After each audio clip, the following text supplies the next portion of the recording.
Okay, guys. Welcome to the. Actually, let's put the camera on me. I'm amazing, so why not? So welcome everyone to Inspiring Ladies of Cyber. This is like a first episode of this new like special edition podcast of the ethical hacking guest and wholesomeness. That's a long title. I start to question my life choices, but this is the first edition, like first episode. I'm trying to highlight amazing ladies that or CEOs or like that achieved something in life to and they're or an example for others to follow, and they can share their story and tell us how they did it, and like you show other women, okay, look at me, it's possible, you can do it too. So that's the point of this podcast. And yeah, that's true, I'm nervous. That's a good point, thank you for sharing that.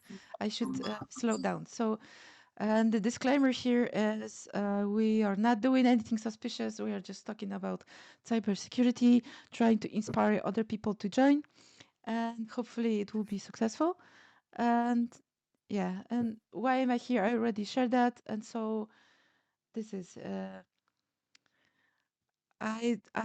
yeah. Will I say the name incorrectly? Jenee Rogers. Jenee Rogers, like I Jenee dream of. Rogers. Jenee Rogers. Okay, so I'm sorry. Yeah, okay. This I'm nervous, as you can see. So, welcome to my podcast. I'm very honored to have you here, and yeah, I'm very appreciative that you came. And so, yeah, my first question would be like if you could introduce yourself to everyone, and yeah, tell us who you are, and yeah. Hi, everybody. I'm Jenee Rogers, like I dream of. I run Foxvic.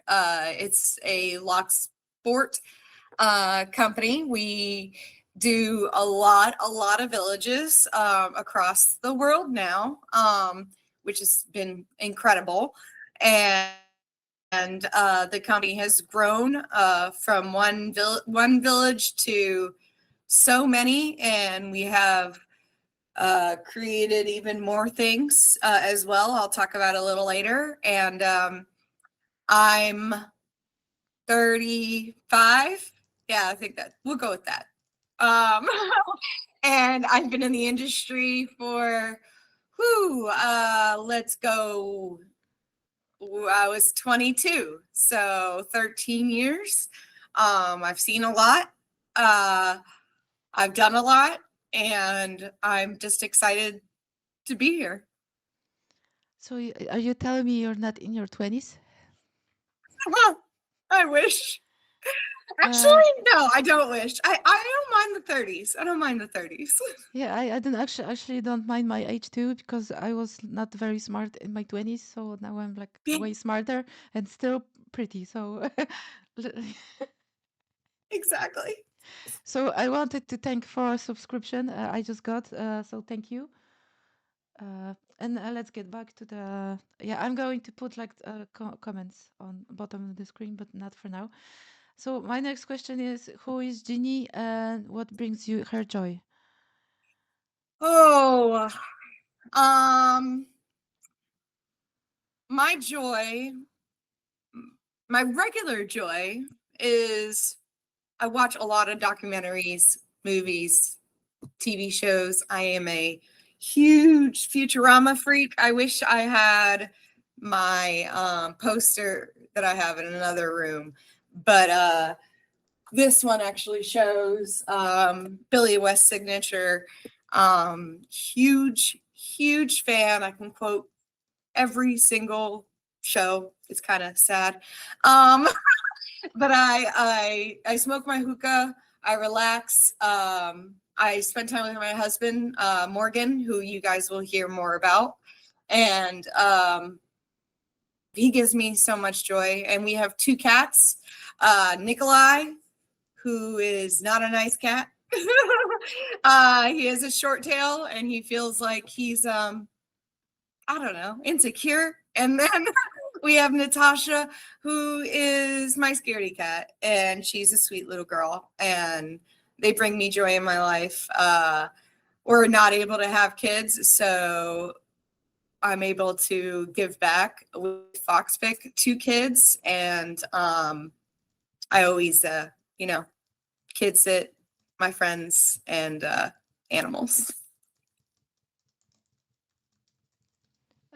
Thank you for that question. And I mean, I can ask, I mean, you already said about that, but there is a question in the chat. What's your main area, SOC analyst or security engineer?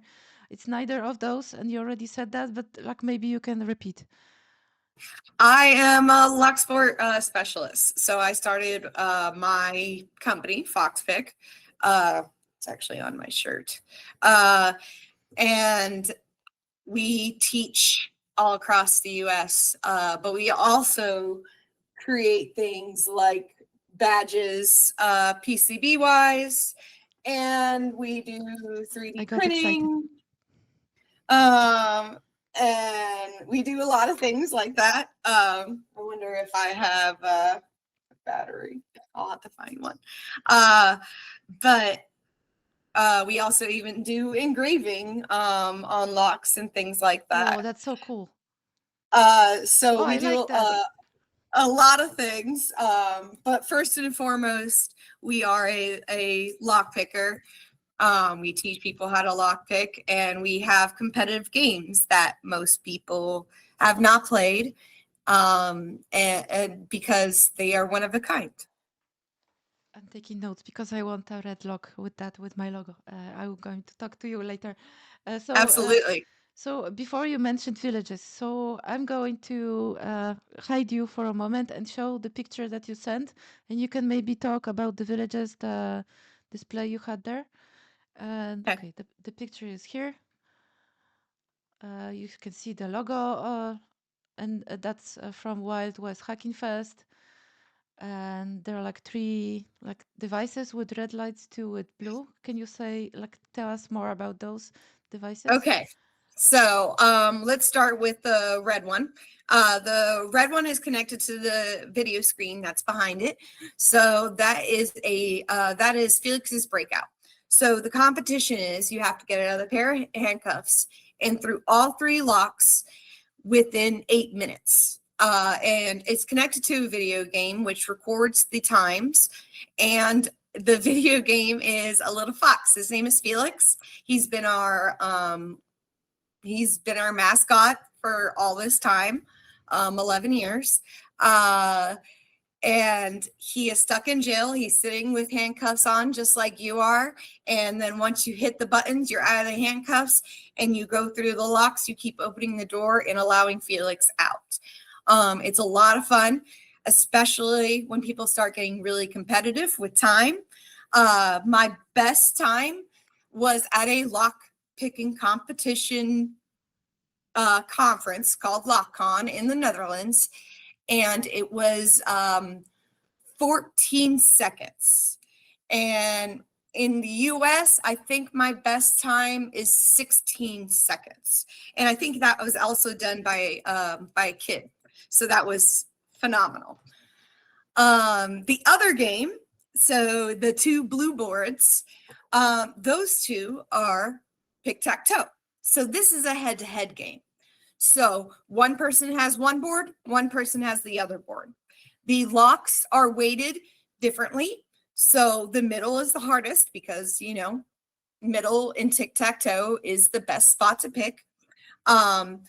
Corners are medium and the diamond is easy. So it's strategy, quickness, and time. Well, I guess quickness and time are the same thing, but people get super competitive. Once you pick a lock, it turns green on your side, turns red on the other person's board.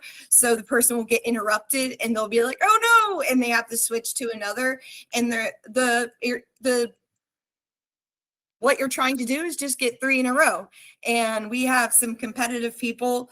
And the funny thing about it is we work with kids a lot. And one of my friends' kids, he's 13. He will come to a couple of my cons. Excuse me, let me as I drop things. That's fine. So they he's 13. He always comes to my cons, and he's been working and helping us test tic-tac-toe for years.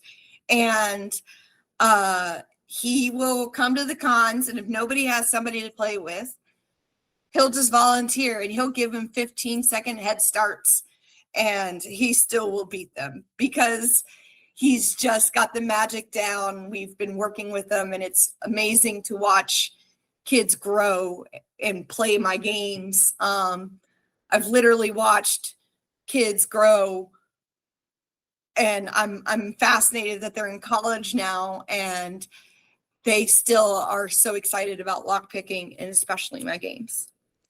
Okay, getting back to you and full screen, and that's amazing. I wonder what that person will be like, the kid that you said, who he will be in like as an adult. That's I agree. I agree.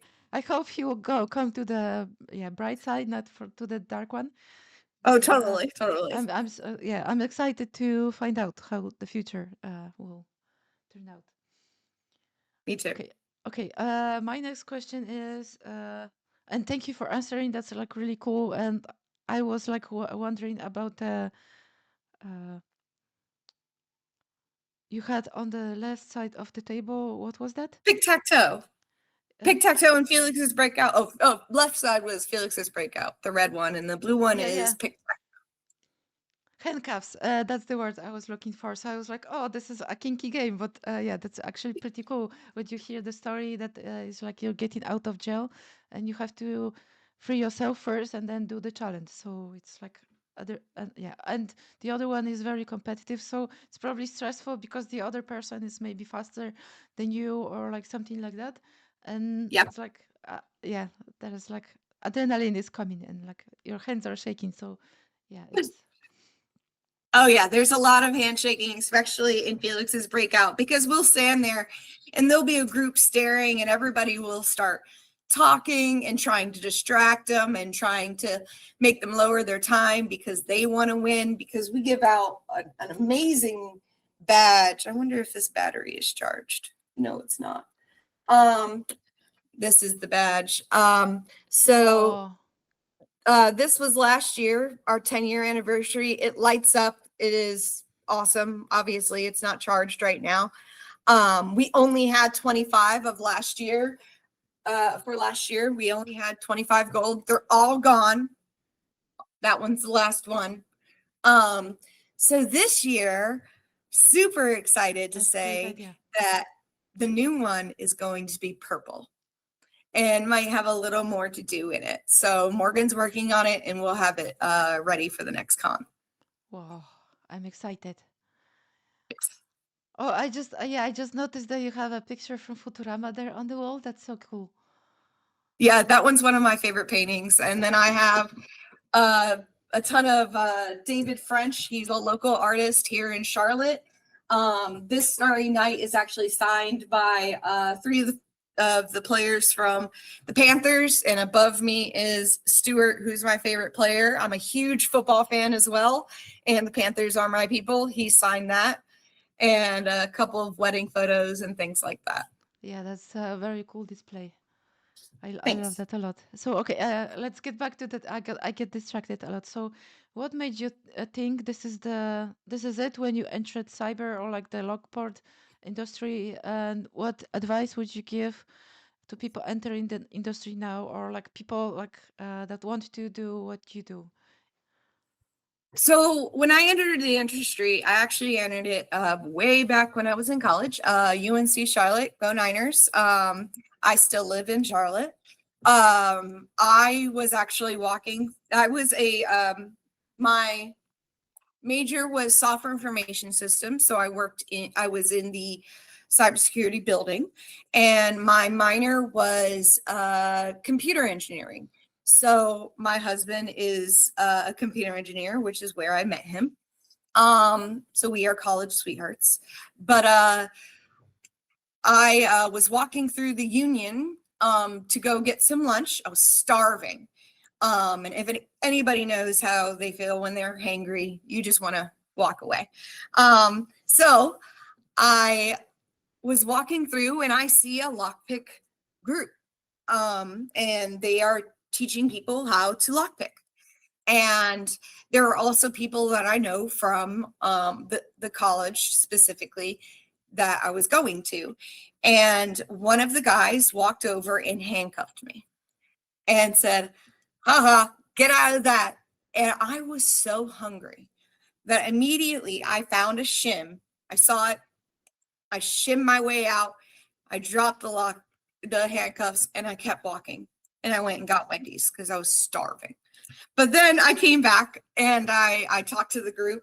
I got involved with the group. I actually got to go to B-Sides Las Vegas. That was my first conference, and that I ever taught at. And I met people there that lived here in North Carolina. So when they saw my skills, they actually asked me later to be a part of their industry. So that is one big thing I have to say is networking is super important. Keep smiling, keep talking, talk to anybody who will talk to you, and I promise good things will come of it. After B-Sides Las Vegas, we went to DEF CON, and I met some amazing people in the industry, Tony Rucci, Chris Roberts, who are still friends to this day. And they took care of me during DEF CON because, I mean, DEF CON is massive, scary. But there's no line for the women's room, which to me was weird. Not weird, but sad. There was always a line to the men's room. And this was way back in the day. So this is when I was about 22. And I found back then it was very masculine and toxic. Toxic's the best word I'm going to go with. It's the nicest word. So when you found those nice people, you kind of stuck with them, and then you kind of floated away from the toxic people. And I found that with the toxicity, I kind of didn't want to do it anymore. I actually didn't want to be in the industry until a local conference here besides Asheville asked me to do a lockpick village. A tiny box came in and I taught. After that, I went to Michigan. I lived there. I worked as a SOC analyst, and I learned project management, and I was getting involved in groups there. I met Hack for Kids. It was their first year. So I've been involved with Hack for Kids since their first year. And then saw one of my friends who inspired Felix's breakout. He had a literal giant cage, like a metal cage that was massive, that he had welded up. And you would get handcuffed outside of the cage, and then you would have to pick the locks from behind. So originally, I thought I could do something like that, but I couldn't do a cage because I didn't have a truck. So when I went into my next village, besides Charleston, I think is when we had our first game. And our first game was literally the handcuffs, a piece of wood that had little rings, and it had padlocks going down. You had to pick it from behind, and we would time you. And it was super simplistic. But it was what we could do at the time because my husband and I had zero money. And we went into this with zero money, and we've always gone into it with the mindset that we have no money. We went to B-Sides Nashville, and we saw another lockpickers game. And my wonderful Morgan kept coming up to me and saying, I could do better. I could do better. I could do better. And by the third one, I was like, all right, then do better. So he learned Python in a week, then game Python in 2 weeks, had our first game created, and it was simple. The artwork was just locks on the screen that would connect to the game, which were door locks. that were triggered by switches that my husband used to work at a printer company. And when they would get rid of the big printers, my husband would get the switches out. So he would connect switches to be able to make the game work. Then as time evolved, my husband started getting into 3D printing, which is how Felix has started to look better. And he also learned how to do, well, he's an artist, but he learned how to do art with Python. So then he created the art side of Felix's Breakout. So my path has been weird because I was with another group, and there is another big group out there as well. But I decided that I wanted to bring something different. I wanted to show that a female could lead a lockpick group, that you can have fun without being toxic, that you can involve everyone from kids to wives to husbands and to keep developing that, especially for women, you got to talk. You have to talk to everybody and anybody, because the more you talk, the more connections are made and the farther you can go. I know for a fact before 2020 and the crazy bug, we had 16 cons by that year, by 2019. And that's a lot to do.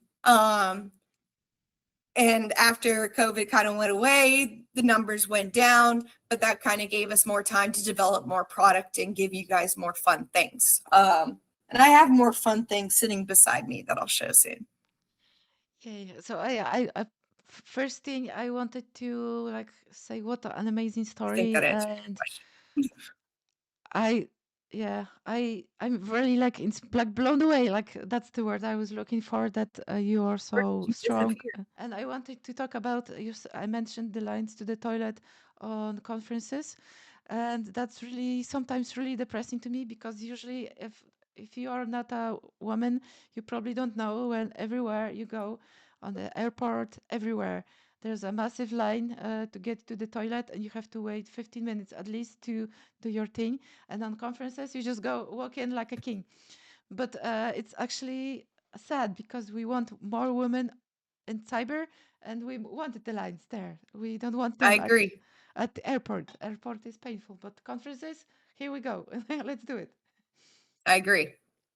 Okay, you already mentioned that, but maybe you can. There's like some very in detailed things that you can tell me about. For example, I asked you once on the conference, can you make a badge with my logo? And you said yes. So my question is, can you tell us about Fox Pick and what services does it provide? You already said that, but maybe there's like details. I got you. Yeah, yeah, All like right. we wanted a commercial pitch. So we'll go with the first thing I have. And this is now on pre-order on fox-pick.com. It is our tower. So this is our infamous tower. There are no lights. We may change this out to a different color. There are reset buttons on the back that will reset your locks. There is no electronics in it, but you would get the locks and everything shipped to you. Eventually we'll start doing personalization. So if you want your logo on something, if you want your colors, we do things like that. Of course somebody's calling me when I'm okay. So this is on pre-order. We have I love it. I want one. What's the price? I'm taking notes. So it is $135, and then shipping in the United States is $20 flat, and then shipping for the international is $50 flat. We make And other yeah. you said that there is a customization available, so that's not on the table. So if that's on the table, then what would be the price? I want the logo. That will change accordingly. So it's either if you want a specific color filament, it'll be cheaper. But if you want a specific logo on it, that takes a little bit of time to build it into 3D printing, but it's totally doable. It might cost a little more, but we are totally open to those things. For right now, we're just doing the original. And then once those sales start going, then we can open it up to personalization. And there is a question in the chat: do the barrels change? So you can actually, that's a fun fact. Let me pull this up. It's all printed in carbon fiber, and it only just has metal here. And of course the screws, everything is carbon fiber or just a regular, no clue what that is. But filament of some type. So the barrels do change. Of course you don't want to move when I want you to. There we go. So all you have to do is twist, and then you're able to pull out the barrels. You're able to take the screws out, put a new barrel in, or just put a new lock in, or you can change the pinning yourself and then put it back in. There you go. So it's totally reusable, totally able for everybody to do. So it's a lot of fun. We make we make things like boxes, and we make custom boxes that come with your badge, which I don't have a Foxpick one, but I do have what we use for our cards. So this is all in one printed all at one time, so we can make yours and make a color, put your logo on it, do whatever. So you have your own custom card carrying box or any size, because we do make them for your badges. So when we come, let me see, what box am I at? Okay, we are at here.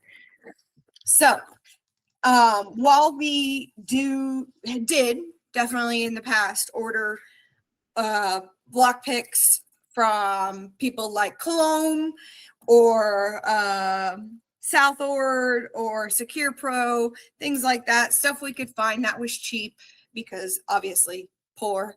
And my husband, everything he has ever created, he's created off open source software. And when we got our first 3D printer, he built 2 of his own 3D printers. We finally got to the point where we do have fancy bamboo printers, but that took a lot of time and a lot of selling a lot of picks. But we make our own specialty picks, which they're going to be updated this year. We have new ones coming. So we will get flats, and we will actually print 3D print a handle, so it's nice and comfortable. It has our logo at the top and our colors, so it's easy to see. Which this year we're actually putting Foxpick's name on it. Morgan has that in the office. Okay, now we're going to badges. All right, so badges. Badges started because we had our Foxpick badge. Our first one was white. Then we had the gold one. And after people started seeing the gold one, people started asking us for badges. So this was the first gentleman who asked for a badge. Of course, it's not charged. This gentleman is out of Chicago. He actually asked for a red one and a black one. And you do know him. Yeah. I have that badge. Nice. Yes, because he gave it out specifically. He wanted to order these to give out to people who do awesome things in life. And you have done awesome things in life. So I'm proud of you. So he did a black one as well. The eyes light up, especially this eye here. And there's some lighting that goes around, and it does change color. Does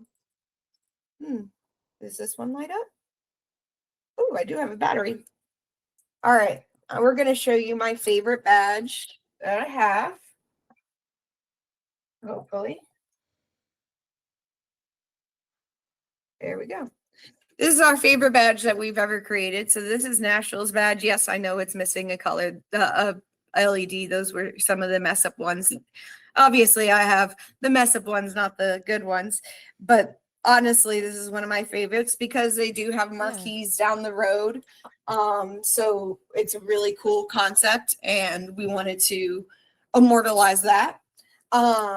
Layer 8 came to us. This one, obviously, I know the lights aren't all full. This is one of our testers. Their logo is a magic 8-ball. So we're planning on working with them to do a magic 8-ball type thing for their next batch. So we also have a really fun one. Let's see if this one's off. Okay, so this one we created for Knoxville. So this one has a screen. They have touch pads at the bottom. We make sure we cover the batteries when it comes to doing massive ones like that. You can see electronics and everything. Morgan created this, and he actually did a talk on this. You can find it, Knoxville, 𝙄𝙙𝙨𝙥𝙞𝙬 Knoxville. I think it was last year. So you can find his video. But it's really cool. It will come up with 𝙄𝙙𝙨 Knoxville and FoxPick, and then when you can click a screen and you can add your name, hooking it up to your computer, and then there's another screen that you can click, and you can see a whole bunch of Oompa Loompas on the screen, and those Oompa Loompas represent every Bluetooth that's available in that location. And there were a ton, obviously. So it was a lot of fun to see that, and people can utilize it outside of the conference. So then we worked with 𝙄𝙤𝙙𝙨𝙥𝙞𝙬. 𝙄𝙤𝙙𝙨 is a small pen testing company. I don't know actually if they're small, but they are a pen testing company. And they asked us for a couple badges. I don't have all of them, but I do have a few of them. So one of the ones that they made that they wanted was 𝙄𝙗𝙗. You can see it actually lit up. Like the video game, they wanted 𝙄𝙗𝙗. So we did a representation for that. They have their USB on the back, their name and everything. We have Thanos. They wanted the Thanos ham. What they wanted was we were to send them flats, and they set up in their booth at a conference and let people solder. So people were able to solder their own Thanos badge. They also could make their own, and they are ordering more from us soon, their own robots. The robots were a lot of fun. They had to, it was a quick solder, obviously. You can see it's not much, but the people got to learn and do things. So that was why 𝙄𝙤𝙙𝙨 reached out to us to do that. Then we've had other conferences that obviously didn't have enough money. So, and that happens a lot. So when they don't have enough money, they decided instead of doing something plastic or like a regular plastic badge or a paper badge or something boring, they decided to go with us. So we 3D print. So this one has a QR code that we put on, you can on there, a sticker. My logo's here. This is 𝙄𝙙𝙨𝙥𝙗𝙗𝙗𝙗. We've done a couple for 𝙄𝙙𝙨 that have been 3D printed because they haven't had a lot of money. Oh, look, my original badge. So this is the original white badge that will basically be purple for next year. And the other talent that we have, which I believe is a great thing. Where is the real one? There we are. Okay, so the other talent that we have, I have batteries in this one. The other talent that we have is the fact that when a conference calls us, they try to do it early, especially for PCBs, because PCBs can take some time, especially to order and make and things like that. So conferences will come to us and say, we need 240 batches. Great. Then as the con comes closer, they realize they need more badges. But there's not enough time to place PCB orders, as if anybody knows that. So what we do, so this was, yes, I know the lights are not great right now. This is one of my testers. This was 𝙄𝙙𝙨𝙥𝙞𝙬 Greenville last year. You were able to actually, there's a bunch of buttons on the side, and you're able to actually code it yourself and do whatever you want. You can code it and change the light patterns and do all that stuff. So since they got more people to show up, we made a duplicate. So we 3D printed duplicates for them. So for the people who showed up late, got the duplicate one. So that has been one of the benefits of us, because we were able to work with anything in any kind of budget. We don't like to screw people. We know B-Sides events especially don't have a ton of money, and that's why we work with B-Sides events almost exclusively. We have branched out a little. We do go to like Wild West Hacking Fest. We go to other conferences, but we try to be the cheapest in the business. And I know that sounds weird, but it's true. So like B-Sides New Orleans last year, it was their first year. They had zero money, so they requested these. And this year they have money, so they have requested. I don't know if anybody, especially have to be Americans. It's a Louisiana thing. It's like a scary monster thing. I cannot, Raggaroot. I think it's called Raggaroot. You can look it up, but they want something in accordance to that. So we're working with them on that. We also have Nashville and Knoxville coming up. They want 3D printed badges. B-Sides ICSOT in South Beach, they want electronic badges. And then we have also ventured out into the engraving world. So as you can see, let's see, this one's clearer. This one, this lock has our Foxpick logo on it. This one's a little darker, but that works too. What is the price of the locks? So these ones are only $10 at a con. If you want your own special one, you guys can come to us and we'll talk about it and we'll make it. It shouldn't be that much more expensive, because it would probably be just the cost of the lock, whatever lock you want. If it's one of these, like I have red ones of these somewhere.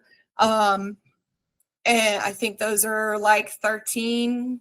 No, we order them in bulk, so I have no idea. My husband orders them in bulk. So and for it's whatever the badge that you shared, like the first badge from the Ghostface Killer, the special yeah. one. So how much for one? I'm like taking notes here. So this one specifically, I think, was about 15 a badge. But then I've had ones like this where it's 13 a badge, and I've had one sizes like this where it's been $7 or $8 a badge. So this depends on how many you get, because bulk filling the board can make the price go down. And sizes obviously changes, and then how hard the design might be to get it in. My husband does all that. He does the setup of it, but prices can vary a lot. That's why we like to talk to everybody and figure out their goals of what they want for each badge. And we like figuring it out. It's a lot of fun. Yeah, and there are like two questions. I wanted to share something, but first questions from the chat, because I will forget. One person asked, do you do challenge coins? And the other, it's like laser printer over. So, okay, I do not have a challenge coin yet. Morgan wants one, so that will come in the future. Badges have kind of been our own challenge coin. And for laser printer, so we originally were using an Ender 3 that has a laser component that you can add to it. Then when we got the H2D, I think is what it's called for the bamboo, that also has a laser component you can add to it. But then just recently, the other day, so a family of mine were getting rid of their laser printer, which was their grandfather's. So this laser printer is from the 90s. And they were getting a new one. So we now have a giant laser printer in the office as well. So we can do big things, little things, lots of things. Nice, nice. So I wanted to share something. There'll be a file. I wanted to organize a conference besides Białystok this year. This year 2026. But yeah, it didn't work out for me. I had to put a pin in it, but it's coming next year, I think. And I wanted to share that Foxpick were like the first ones that say, okay, we are on board. We want to help you. We will do a booth. We will do badges for you. And what else? Oh, we can do training as well or Oh, yeah. workshops. So that was pretty cool. I'm super grateful to you guys that you like stepped in and wanted to help because I have zero money, and I probably that's relatable, and I don't want to put my money on the table like too much because zero money, like I don't want to go in depth to help other people, Oh, I know. but I I I'm going know. to build like a community of volunteers throughout this year. Next Good. year, you guys are still invited, and I'm so ordering badges from you. So yeah, just wanted to share that. I got excited. Yeah. Oh, yeah, we're super excited. That's something that relates back to networking. So when after Wild West Hacking Fest, which is the second time I had met you, Wild West Deadwood, everybody ended up in what's called Airport Con because Yeah. everybody who was at the conference was there and waiting for their flights. So I was just standing there listening because that's what I do. And as soon as you said, I want to set up something in Poland, I raised my hand because I believe knowledge should be spread across the world. And especially at B-Sides, as somebody, which I'll show here, right here, as somebody who's run a con, I used to run B-Sides Charlotte back in the day. And I know what it's like to plan a con. I had a month for my first one. And then it got kind of it gets crazy. That's definitely what life is. But you got to find sponsors. You got to talk to sponsors. That's your biggest thing that's going to help you is to find sponsors to help you buy things. So you do not have to put your money on the line because at the end of the day, nobody wants to put their money on the line.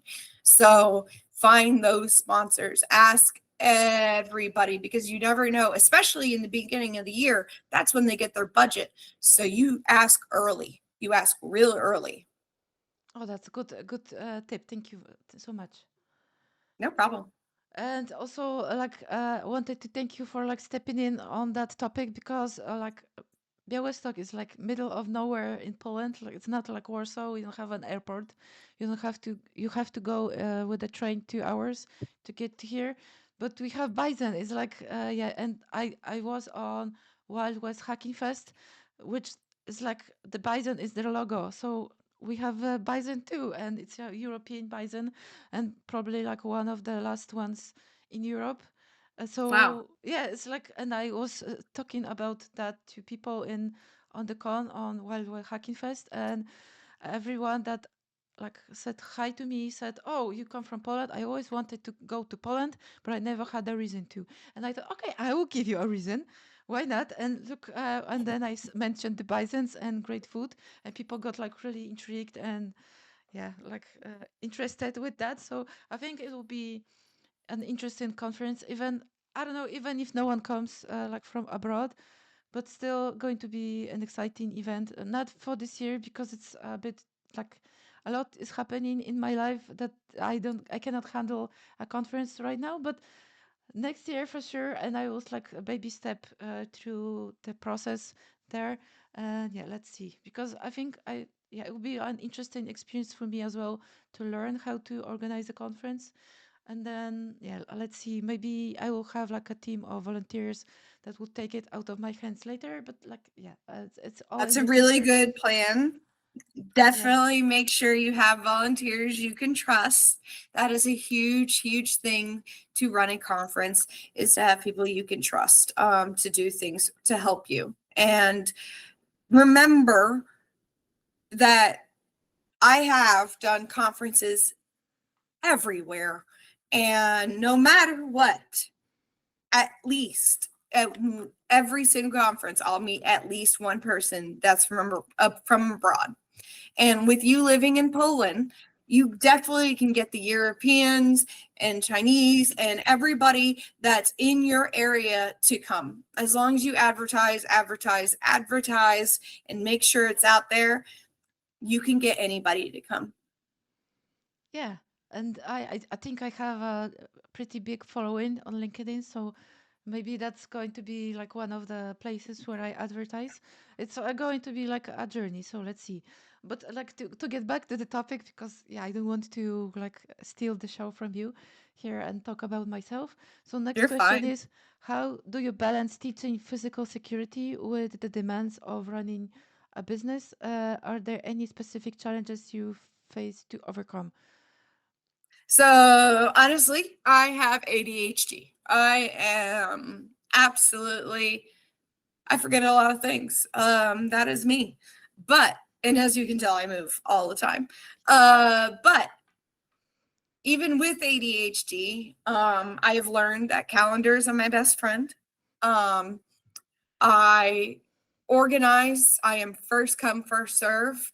And when it comes to the business side, I do things pretty immediately. I try, if whatever I have to do.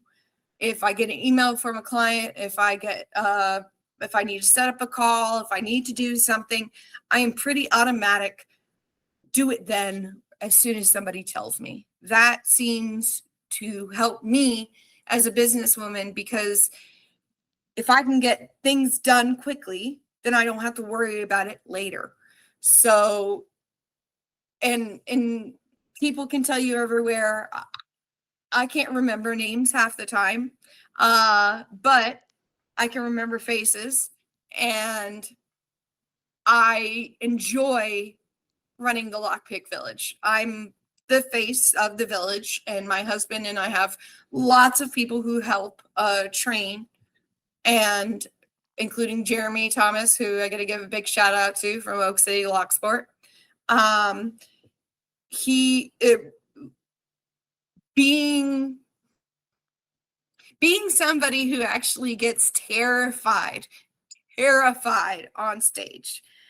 And I have to get on stage sometimes during these conferences, especially when I'm doing an opening and explaining what Foxpick Village is. If you actually watch me, you'll see red just crawling all the way up my neck and to freak out because I get nervous.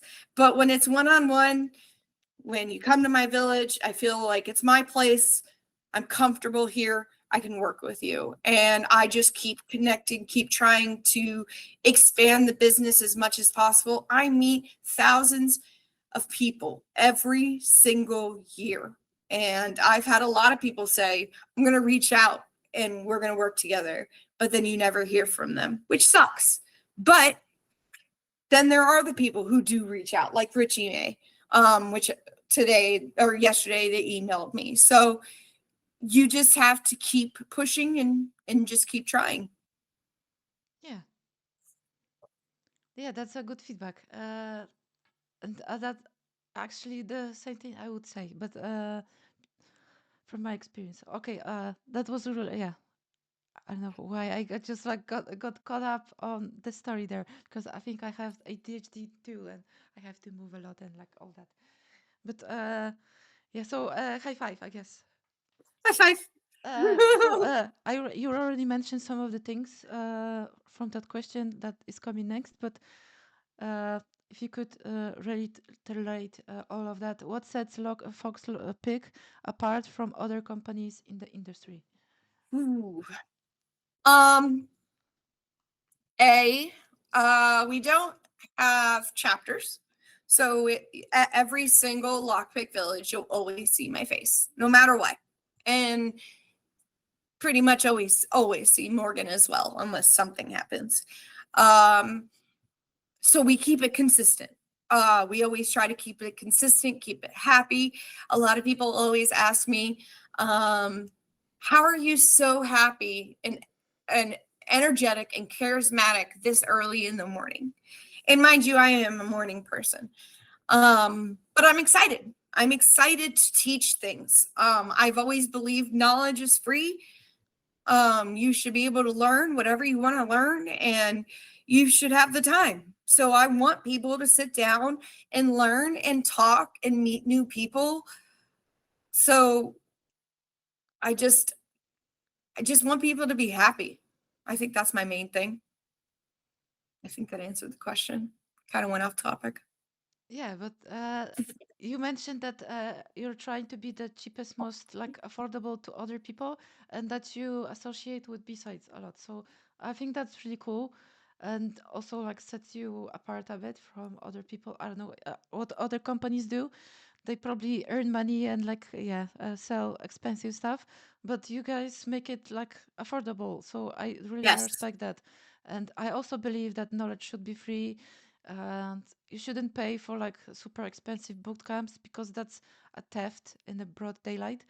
But yeah, and you can learn everything that you want for free from the internet. I did it myself, so I just research everything myself and look for free learning sources, or even like if they're like courses that like cost serious money, they sometimes have like a okay $1 to, only today for like 2 hours, and then you buy that course. So they're like Yeah. mom, just be like out there and look for things. Just yeah. There's so many things. I mean, I will say Anti-Siphon. Anti-Siphon offers courses that are pay what you can, even if it's nothing. So there are so many resources out there to learn new things, to do things. And especially with lockpicking, there are millions of YouTubes, lockpicking lawyer, lockpicking dev, Bosnian Bill. They all have things out there, or even my favorite. Hold on, wait for it. Okay. My favorite is this book. So this is Lock Sport. Oh, This is a no starch book. This was created by Tool of Europe, as well as one person from the United States. This book specifically is signed, but it also includes my games.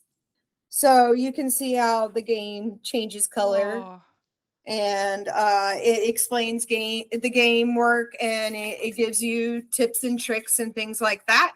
I highly advise this book for anybody, especially if you want to learn impressioning or really everything. The person who wrote impressioning is a phenomenal person. His name is Yas. I watched him in the first round of a competition for impressioning, and he quite literally, with a fresh key and a fresh lock, he impressioned his key in under 3 minutes. And it was absolutely phenomenal. And I was utterly in shock. And another friend, Chantal, who runs 𝙄𝙤𝙀𝙀𝙀, if any of you don't know about yeah, it's 𝙄𝙀𝙀𝙀, Netherlands. it's in the Netherlands. It's the Women in Cybersecurity Conference. All the speakers are women, so I highly advise for everybody to come. We will be there as the Lockpick Village. And who doesn't want to come to the Netherlands and Amsterdam? I mean, come on, really. And it's perfect. It's at Halloween time, so you can come dress up. I'm So it's so a lot of coming. fun. I'm I'm going excited. to dress up as Lagerta from the Vikings. That's my I'm plan. excited. I'm excited Super too. excited. Okay, You went on your. I made some research about you before we came here, and on Okay. your LinkedIn account, you mentioned enjoying working a little bit too much. I kind of can relate. How do you manage burnout or self care in your busy schedule? So back in the day, I used to work for another company, had a day job, and I did Foxpick. So doing both was absolutely exhausting. And my husband is currently working a day job and does Foxpick, and he's exhausted as well. So one thing we absolutely do to handle burnout, and I know this sounds crazy, but we do it, is we book cruises years in advance. I have a cruise coming up this month. I'll have a cruise next January and next February, or in the February after that, or January, or I don't know, something like that. So Um, because it's so, cheapest uh, that way. yeah, cruises are cheap in my opinion, and especially if you get them uh, in certain times and certain if you get them early, like the one I booked for 2028, I was able to get an ocean view balcony that on the Star of the Seas, which is the largest ship in the nation, and $1,500 a person is extremely cheap, seeing that if you try to look for Star of the Seas tickets for next year, it's around 3K a person. Oh, So so it's like half a you price. yeah, so you Nice. literally look ahead and you find the cheapest things possible and you book it. And then we also try to give ourselves a little extra time when we do our conferences. So when we go to our conferences, because we go across the US and to other countries, we build in time so we can have adventures, go do things. When we went to the Netherlands, it was the first time for my husband and I. So we, if anybody watched Ted Lasso, and anybody remembers the Amsterdam episode, it was my mission to find certain things that were on that TV show, like the jazz players plaque and windmills, and it's little things, but my husband and I make it a point to have fun everywhere we go. We went to Italy for 3.5 weeks, and one of the stops was in Paris. And my only thing, again, I'm obsessed with movies and things, was while we were in Paris, we had to go to the Louvre, and I had to take a picture and go to the Louvre from Eurotrip. So, so my husband and I like to keep things fun, and we keep trying to make sure we're not so burnt out, and and sometimes you can't handle it, or sometimes you can't control it, like sometimes you can't control anything really. Of course, another person calling, nobody calls me. um but Let's get them online. Let's get them here. oh, that's actually one of my partners, actually, Ashley. She's Leela's Studios, and she and I will be partnering up and doing like what are they called, when your company gets together and you do training exercises. We are likely going to start getting involved in that as well. That's awesome. She's also a women owner. She's been in the industry for a while. She does a lot with VR, and her husband does a lot of her code, or soon to be husband does a lot of her code. So again, they're a power couple like my husband and I. So we wanted to work with women owners because, I mean, there's so few of us. So why not make more of us? I might be the next one, so I want to work with you guys. So yeah, fingers crossed. Absolutely. So okay, my next question. I wanted to say something about the burnout that I my what I discovered was when I was start learning for OCP exam. I had this mindset of yeah, I had the fun comes when I stop learning, but I didn't stop learning like for whole day. So I was sitting to study like at 8 p.m., 8 a.m., and I was finishing at 10 p.m. and and then like after a year of that, I was exhausted and like so burnt out that after like the first take of the exam, I just didn't open my Kali machine for like half of the year. And when I opened it next time, it still had the exam like open in it. So my like what I learned from that experience was it's not like I was doing too much pen testing, too much cyber, but I was not doing anything that gave me joy and any fun things. So I was kind of like rejecting my own fun. So please don't reject your fun, like oh, however you want to say that. Just do fun stuff and like mix Yeah, it I'm together. a Yeah, huge person on fun. Always yeah. stay fun. Why not?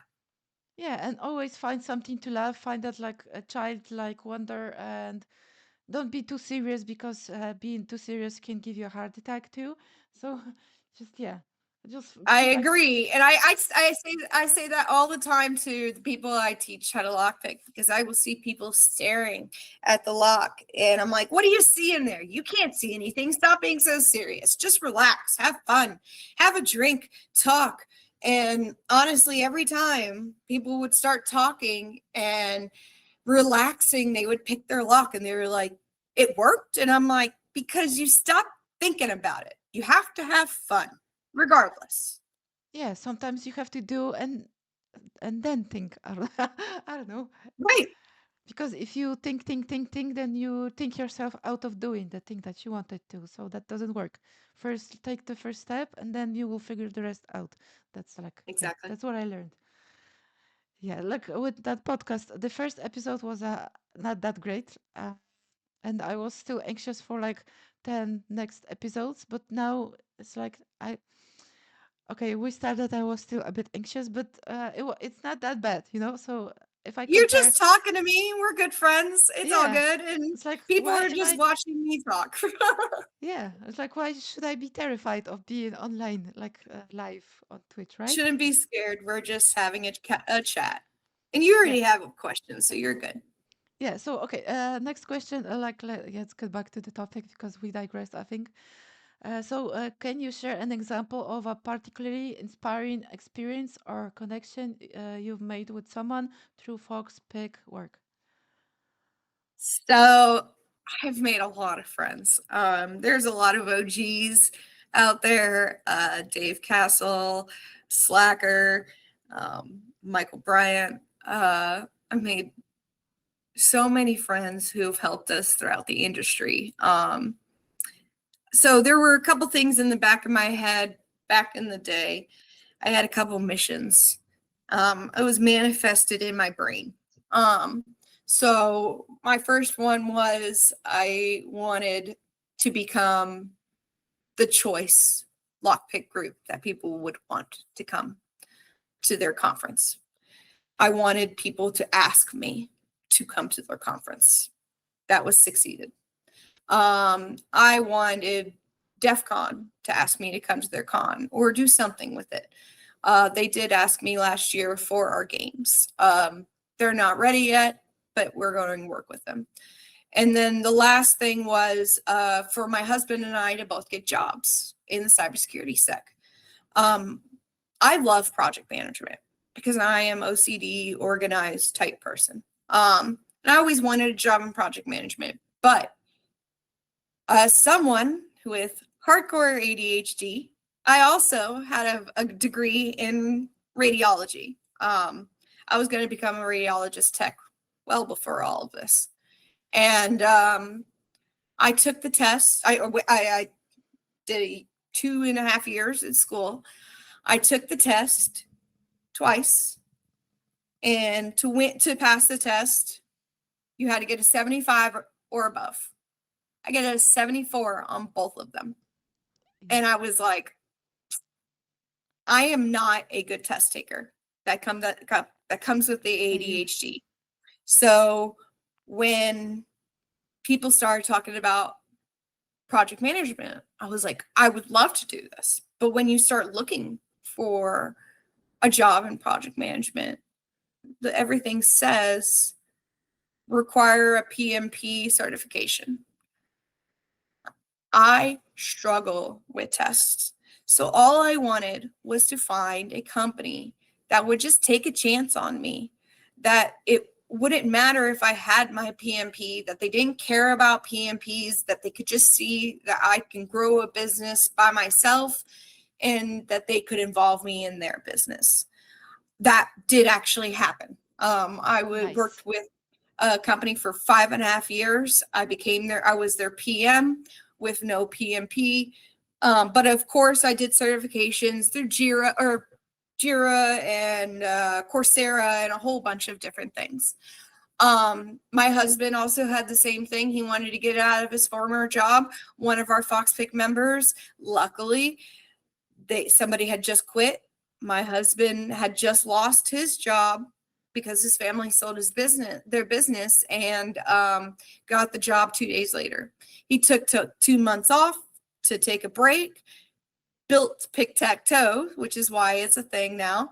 And then he went back to his job, and he creates PCBs, but more stuff like this, stuff that would go into your meta glasses and VR glasses and things like that. Audio. Morgan's like a super genius. Gotta say that. Yeah, actually, I got to invite him to the podcast too. I'm taking notes all the time, and I'm learning a lot from you. I never took so much notes during the podcast like I did with you. It's like amazing. I'm having so much fun. Great. Okay, thank you for answering. That's amazing. You're doing great, and like hopefully I'm doing great too. So my next question is, how do you stay motivated and driven to pursue your projects and ideas for FoxPick? And are there any personal mentors or role models who inspire you? Motivation's a hard thing to say.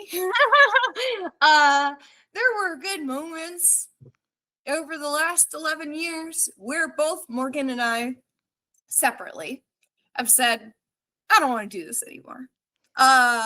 Because we were tired. We lost our weekends. We were exhausted.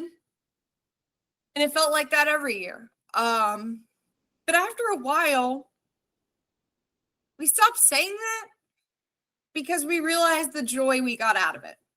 That, you always get to go to those after parties, or you go to the bars with your friends, that people you've known for years, especially at 𝙄𝙙𝙨𝙥𝙞𝙬. Charleston. We have so many friends there, and we all just get to sit and chat, and it's like the entire day of working has gone away. And then when it comes to role models, I have two. One is absolutely my husband. Morgan and I met in college. I was sitting in front of him, and he was sitting behind me, and the teacher had said something, and he corrected the teacher. And as soon as I heard that, I knew he was smart. And as soon as the teacher was done with talking about the project that we needed to do, I asked if we could have partners, and he said yes. So I immediately turned around to Morgan, who I have never met before in my life, and I said, would you be my lab partner? He was in a relationship at the time, so we just became very, very good friends. We understood each other very well. And he's just been a role model to me, because if he puts his mind to something, he gets it done. And the things he creates, the things that he thinks up, just blow me away half the time. He does amazing things. He's also a plumber, an HVAC, an electrician. He's a jack of all trades. He's absolutely amazing. So my second role model would have to be Wolfgang Gorelick.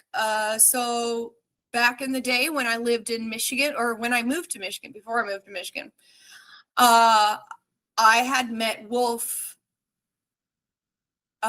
via something. I don't know what I met Wolf through, but something. And we started talking about a job, and they hired me. So I moved to Michigan and became a SOC analyst, but he was a project manager. So he taught me how to become a project manager. And if it wasn't for him, I wouldn't have the skills that I have. He is honestly one of the nicest people I've ever met in my life. So thanks, Wolf. Seriously, if you see this. Yeah, and like my comment here is, I wanted to say intelligence is sexy. So men, listen to this. We are we want intelligent men. We don't care Uh-huh. about your watch or your fancy car. I just want you to be smart and like have a Exactly. conversation with me. And I want to talk about universes, star constellations, and like I don't know, crazy tech stuff, and like who went to space last, or like I don't know, all that stuff. And I don't care about Bitcoin. I don't know, like I don't care about I don't know. So what's happening at the gym? I mean, I should probably go there, but like, yeah, I I'd rather go sit out at the stars, or like when we were in Venice waiting for dinner because the hours in Italy are so different. Morgan and I literally went and sat on some rocks next to the water and watched the sunset. wow. Morgan is incredibly smart and luckily extremely handsome. I lucked out, that's for sure. But at the end of the day, seriously, go for the smart guy. It's gonna make your life better. Yeah, because then I don't know. I think and go for the one that you're friends with, and like not if you have a choice in between guy that is like super like attractive, sexy, and like all those things, and a guy that is intelligent and is your best friend, I would choose the best friend every time Exactly. I because completely agree. love some ends like I don't know, maybe one day it will be super old and like white hair, all that, and he will be not sexy anymore. But if you pick the best friend, you can still have amazing conversation with him, and you can still have fun.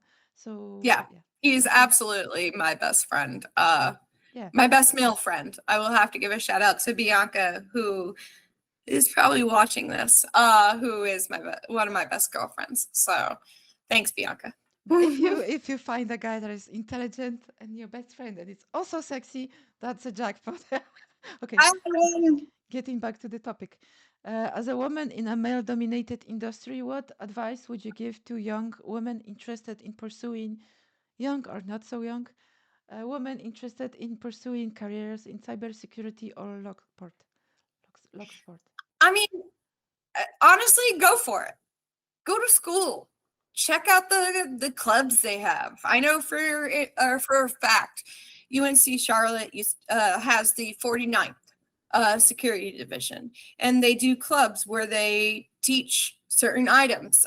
They have people come in, and I'll come in once a year and teach lockpicking. Go to conferences, meet people. You don't have to necessarily know everything, but you can see what you want to know. So going to conferences and seeing talks and seeing what interests you, and then make a target on it. If that's what interests you, go for it. And then you see the people who did the talk and go talk to them and find out more people who know about the topic and keep spreading. Because I definitely don't know everything about lockpicking. Let's get that straight. But I do know that my good friend Jeremy, who is one of our Fox pick people, knows way more about lockpicking than I do. It's absolutely incredible. So I invited Jeremy because I just needed somebody in Augusta, and then he showed up, and then he became part of our group. And it was just because we asked the community, hey, we need help. And that's the same thing for women in cyber is you need to go to these conferences, you need to network with these people, you need, or go to on Twitch or Slack or whatever, and find people who connect to you and connect to what you want to do. At first, I thought I really wanted to do social engineering, honestly. And don't get me wrong, I'm pretty good at it. But lockpicking was more my speed. So find your speed and find what you enjoy and ignore the fact that it's all dudes because it's just dudes. So we're all the same. You just got to go for it. I mean, it could be a strength to be a female in that industry, also in physical pen testing, and also like I will People tell. really underestimate women in physical pen testing Oh yeah, situations. They oh yeah, do not expect that a woman is going to break into their place at all. So you have something that makes you different from the male heavy industry, which actually breaks you apart, which is a good thing. So you can do it as long as you want to do it. And remember, there are so many online things that are free that can help you succeed in whatever part of cybersecurity you want to be in, because you got to remember there are so many things as part of cyber. And who knew lockpicking was going to be my job 10 years ago or 12, 13, whatever. I'm old. Many years ago. And that's okay. It's okay. It was not what I expected in my life, and that's perfectly fine. I found what I loved. yeah.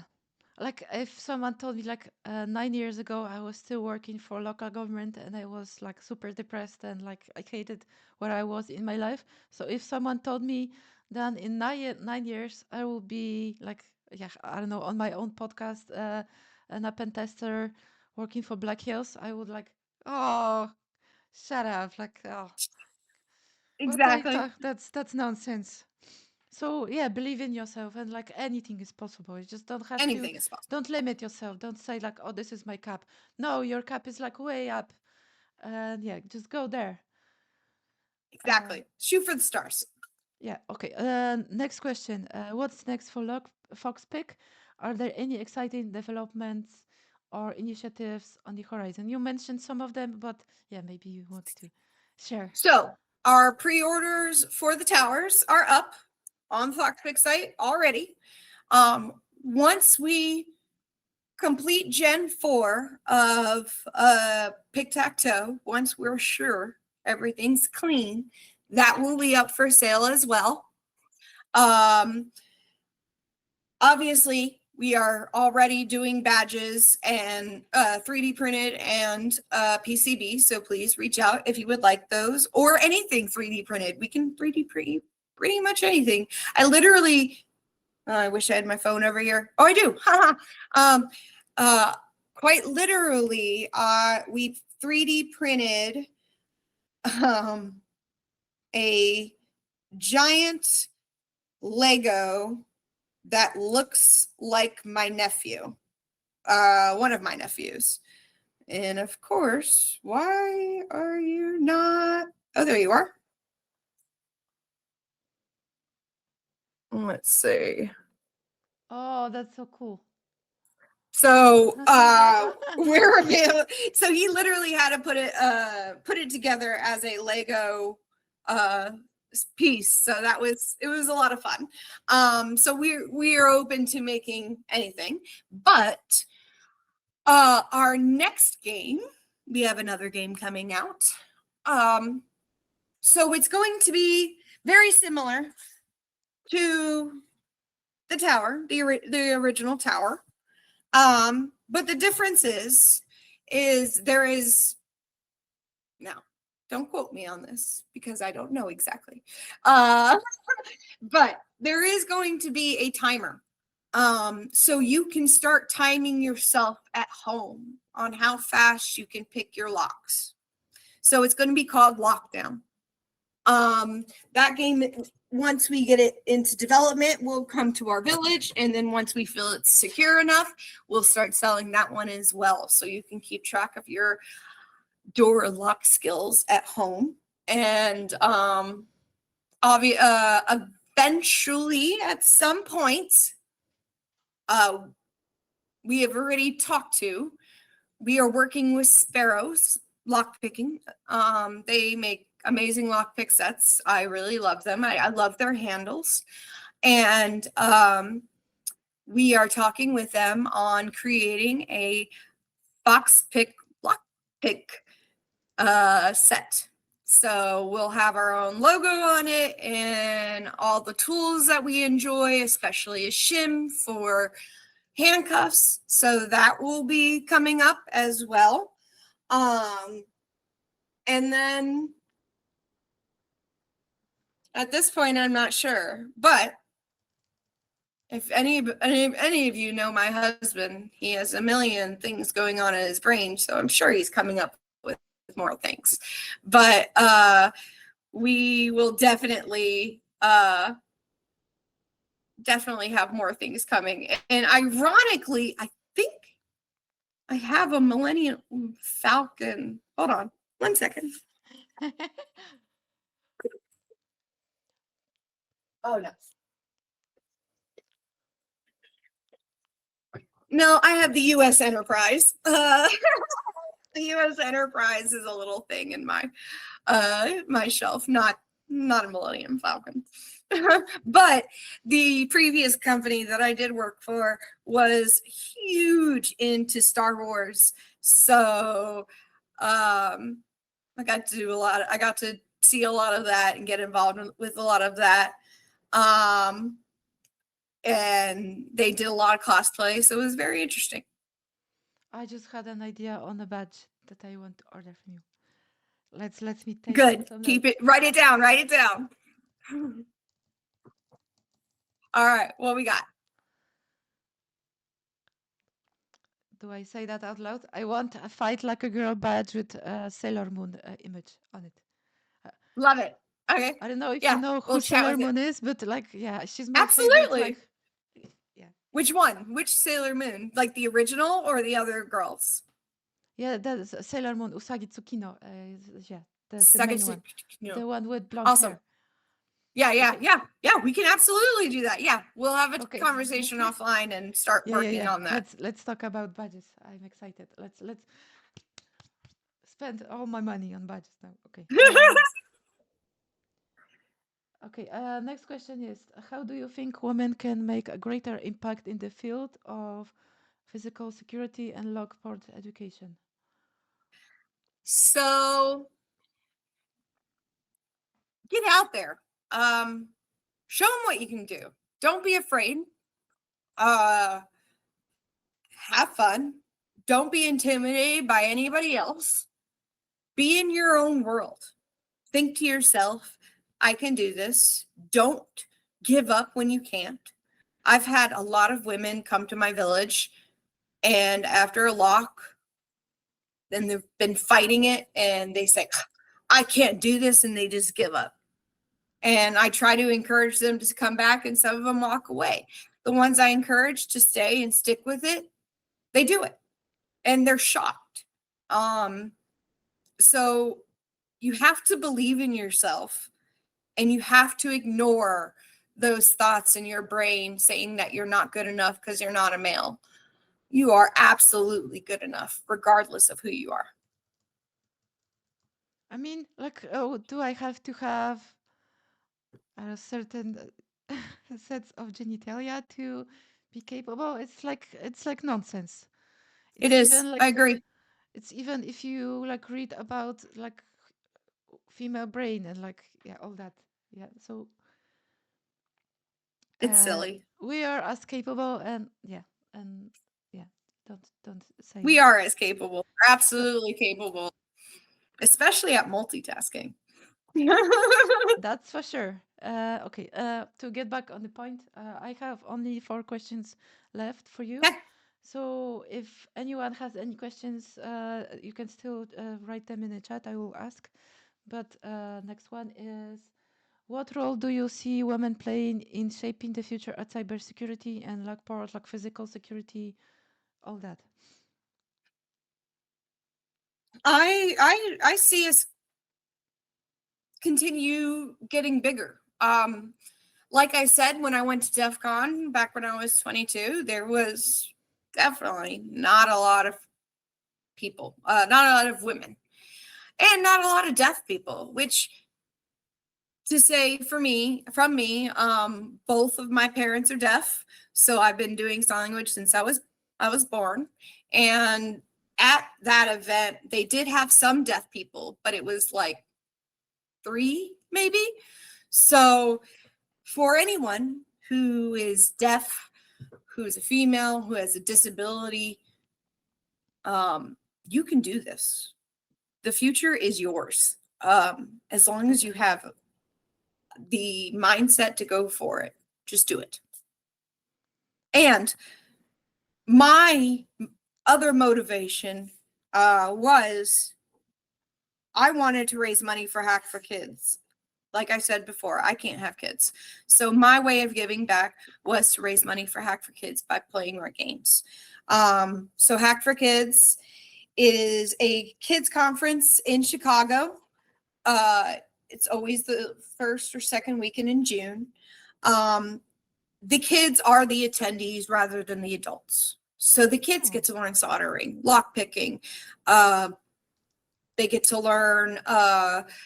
They do a CTF. They have an escape room. They do everything possible to make the kids feel more involved and give them that chance, especially female young kids, to feel involved into the STEM community and want to continue to do more. I had a girl who won first place at Hack for Kids last year, and she was only 9, and she did it in 18 seconds, and she was dedicated that day. She found her niche. She went and practiced. She come back, compete, went back, practice, come back, compete.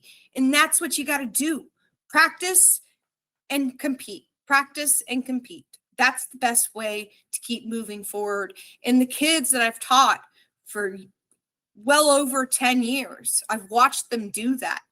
And now I've watched them succeed and go to college with amazing grades because they got into cybersecurity because of this event. And I'm happy to be a part of it, and I want more of it across the world. Yeah, so I want to ask about the conference because I got really excited about it. I never heard about it before. So what does it look like? Do you have like presentations or like only booths, like hacking challenges?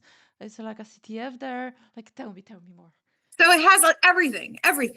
So kids can actually develop their own talks and go do talks. It's ages from 7 to 17.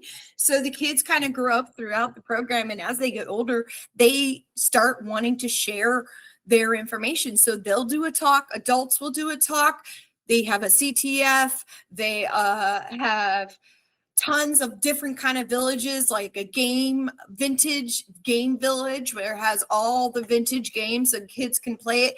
They have a deconstruction village so they can tear apart a computer and see what's inside. Maybe you're more interested in doing IT, which I did IT for a couple years as well, and I loved it. Don't get me wrong, I still love IT. And it was fun taking things apart and putting them back together. So this conference gives you everything that an adult conference has, but for kids. And it's a yes day for them. So they get to just go for it and have fun. Yeah, that's so cool. Yeah, Mhm. I'm interested. I took another note just now. Okay. Uh, what advice would you give to yourself if you got back in time 10 years? Change nothing. everything Good answer. everything works out the way it's supposed to work out. I have a tattoo on my side that says everything happens for a reason. And that's absolutely true. Yeah. So I know I was extremely nervous in the beginning and I had no clue what I was doing. But as the years kept going, people kept inviting us and people kept telling us they loved us and they wanted us there and they enjoyed our charisma. They enjoyed us. And I wouldn't change anything because I went through a lot of hardship in the beginning, which I will not mention. But I think the hardship made me a better person. And it made me a person who wanted to lead by example rather than follow the pack of toxicity. I wanted to lead by example and show them you can have fun without being toxic. And that was me 10 years ago, and I still feel the same way now. Yeah, but like, look at you. You carved your own path. You're like a trendsetter. So you don't follow that, like, yeah, other people what they are doing. You're not a sheep person. You're you're a fox. I'm you're Foxy Lady. Yeah, you're setting your own path, and that's like, I think that's amazing, and like people can like get inspired and like think, oh, what I have to offer, maybe I have something special about me, maybe like I have a niche interest. Why not make it into a business? Like, why not like go out there and tell people about it? Because I'm like so excited about it, and it's amazing. I want others to see. So like, yeah, like I agree. why do you want to be like everyone else? Like, be you. You're like no one can be you. It's just like you're the expert there. So Exactly. just be you.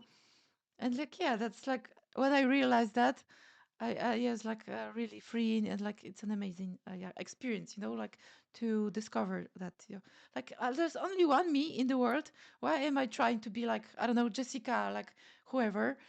There's only one Dorota in this world. It's like I should have to. I'm the Wonder Woman, like I'm the hero of my story. So yeah, like okay, I got I excited with that. completely, utterly agree. I agree completely. Yeah. Yeah. If I would answer that question like 10 years back, I would probably say love yourself a bit more. But like other than that, I wouldn't change anything as well. So it's a good answer. I think I would love myself a little more. I definitely would. I think I would have I think I probably would have said have a little more confidence.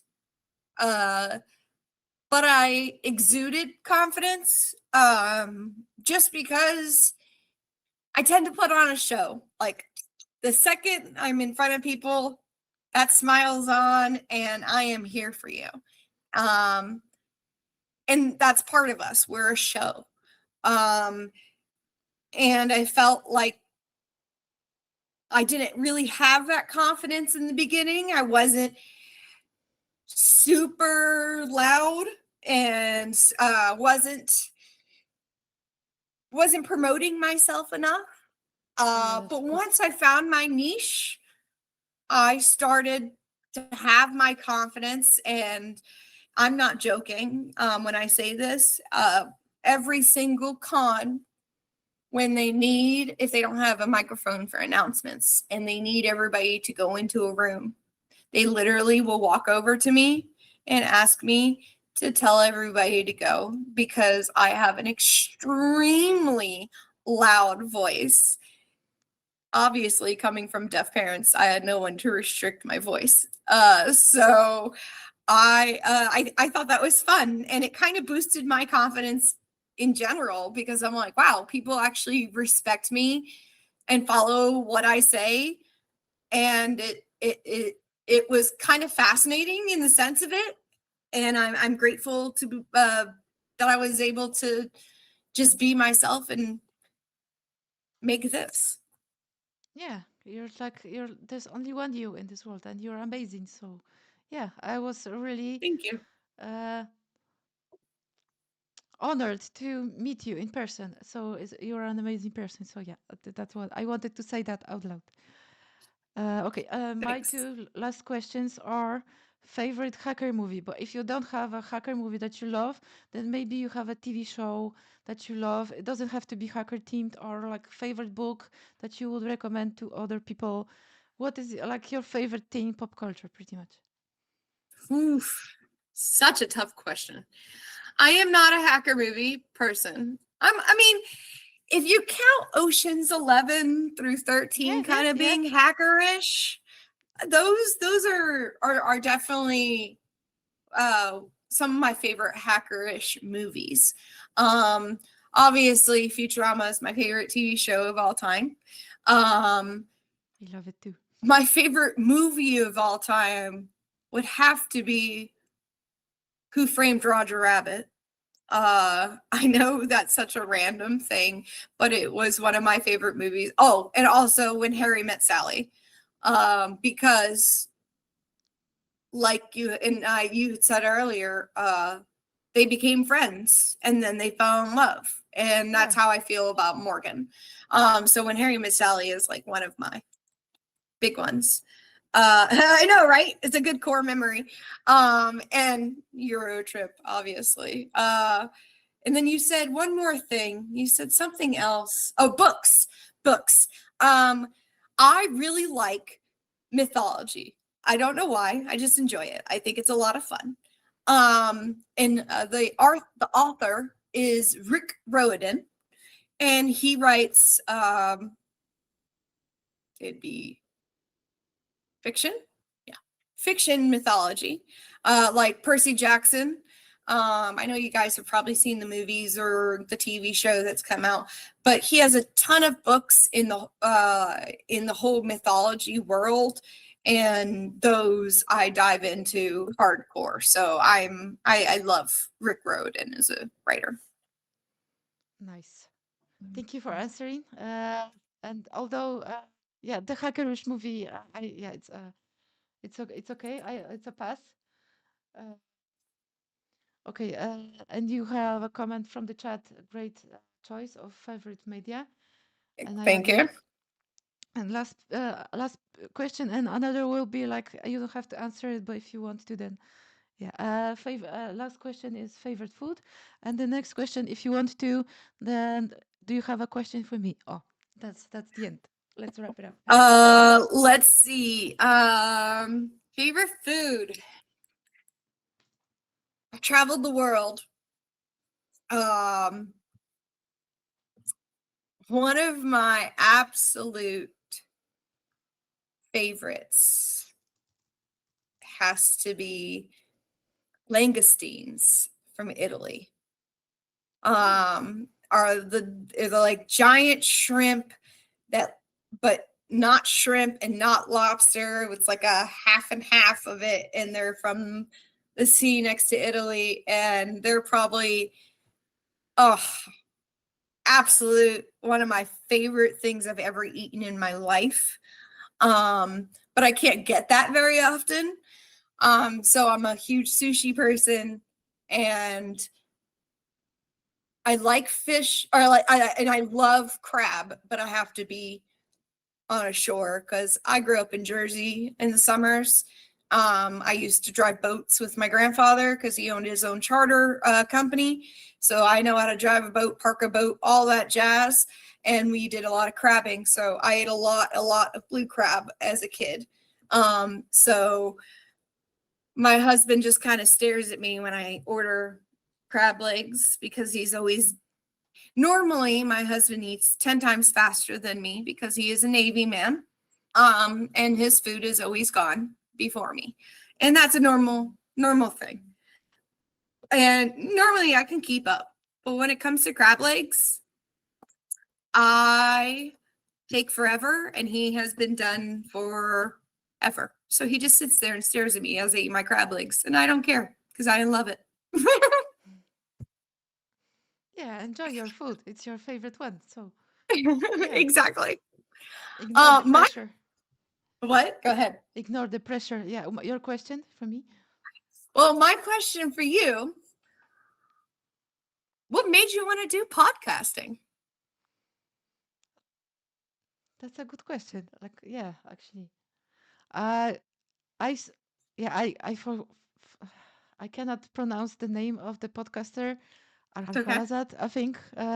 He has like all this Cthulhu team, and I really liked his vibe, his streams, and like he's really funny and really good at hacking. And I don't know, he did a few try hack me walkthroughs as well, because I was really like doing the advert of cyber challenges, and I watched few of his streams, and I thought, oh, that's really cool. I didn't know that this existed before, because I thought only there are like streams on Twitch with people doing like gaming and like, yeah, talking random stuff. But like, why not bring all that like board gamer people to a cybersecurity team podcast and like teach them something and show them, oh, you can do this instead of like playing another Baldur Gate game or I something. agree. I mean, it's That's a not good like you plan. shouldn't get Baldur's Gate is amazing. I played myself,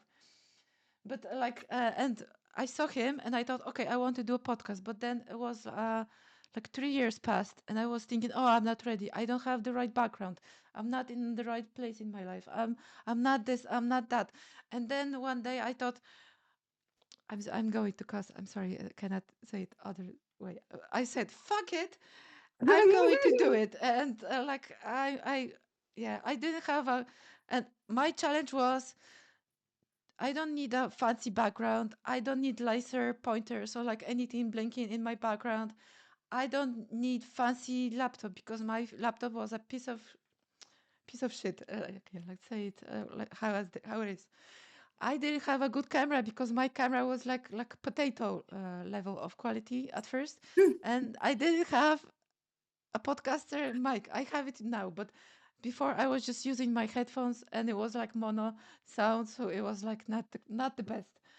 But I did it. I took a first step, and I made it like I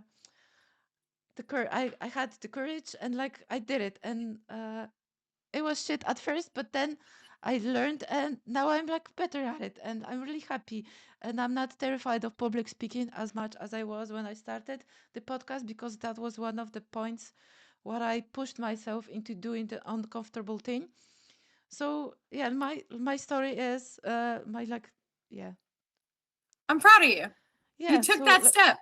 I yeah, know it. I know so it's so hard. if you want to do something, just do it, and like you will figure out the details later. Don't overthink it. You're just wasting time with like overthinking it, and like you're probably coming up with all of the reasons why you shouldn't do it, because that's how our brain works. To be in the negative, you have to push yourself into positive, into I can do it, into like believing in Exactly. yourself, and like yeah, that's that's Yeah. that's My that's who I husband am. Yeah. when we created the first game, I'm not joking when I said it was a piece of wood with some switches and some rings, but it also to get out of the handcuffs, to notify the computer that you got out of the handcuffs.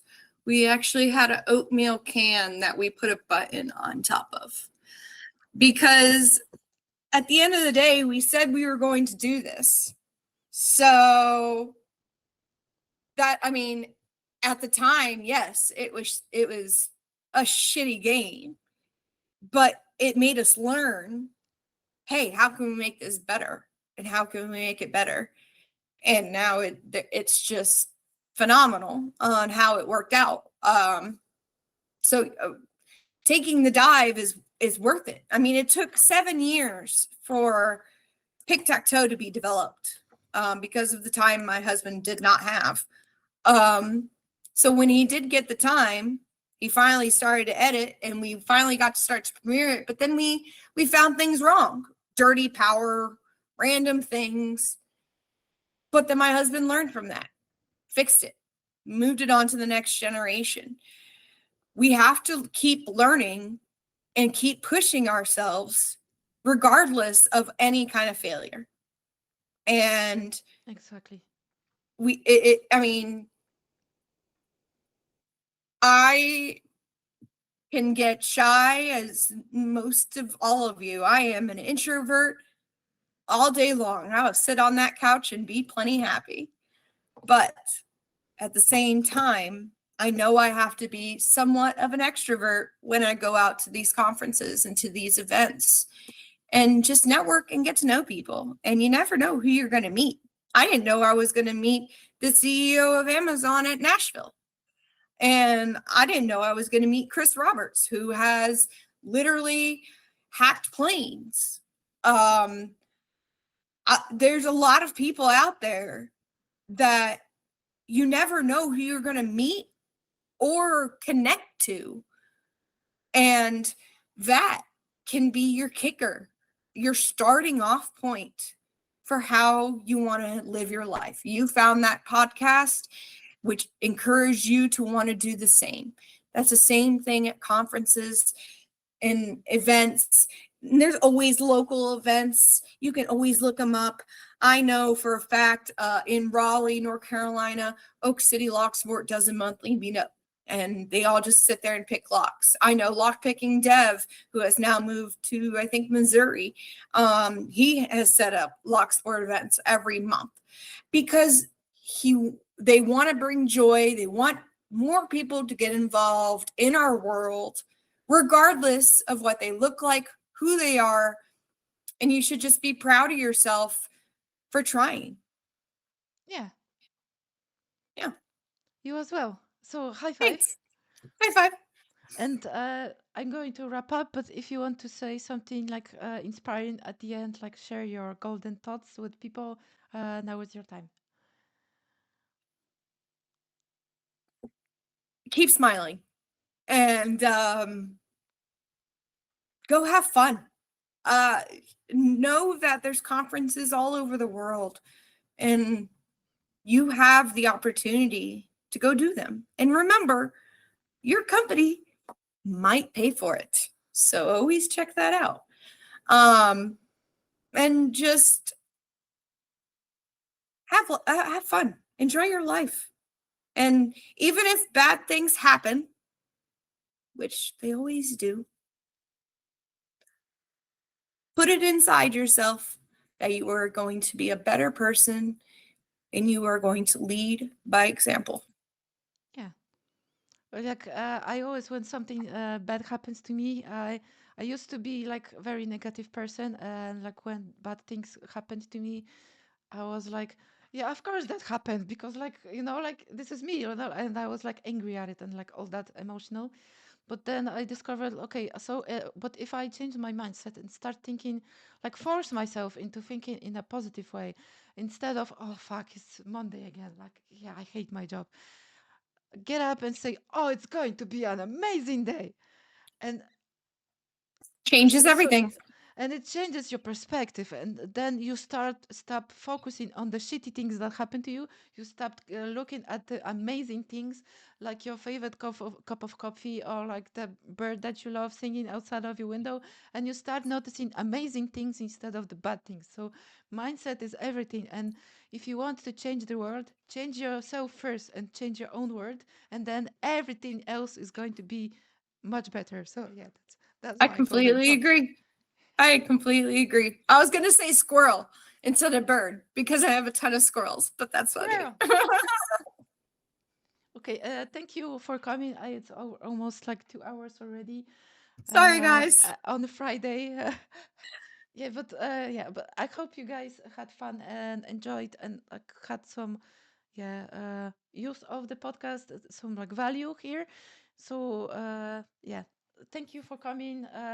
I will be doing those podcasts with inspiring ladies of cyber every month in the middle of the month, so like 15 13, depends what date is on Friday, but every month in the middle of the month there's a podcast with inspiring ladies of cyber, and at the end of the month, last Friday, I will have my usual podcast, ethical hacking and wholesomeness, with people from offensive security. I have, for example, Bo Bullock coming in February. He's a like a amazing, skillful person from Black Hills who had the I best know course on him. cloud security I've ever took in my life. It's like I was mind blown. Maybe the best course I've ever took. And like it was so He's good. an extremely nice person on Yes, top of it. He is so nice. and he is in a metal band. How cool is that? I Okay. know so many people. That's the funny part. Go for Yeah. it. Yeah, so that's I'm wrapping up, and like I shared like the details on the podcast. Thank you again for coming. I'm going to change the screen now, but before we do, I just going to wave. So let's wave now and say bye and thank you Bye. again. Uh, I'm going to change. See you next month.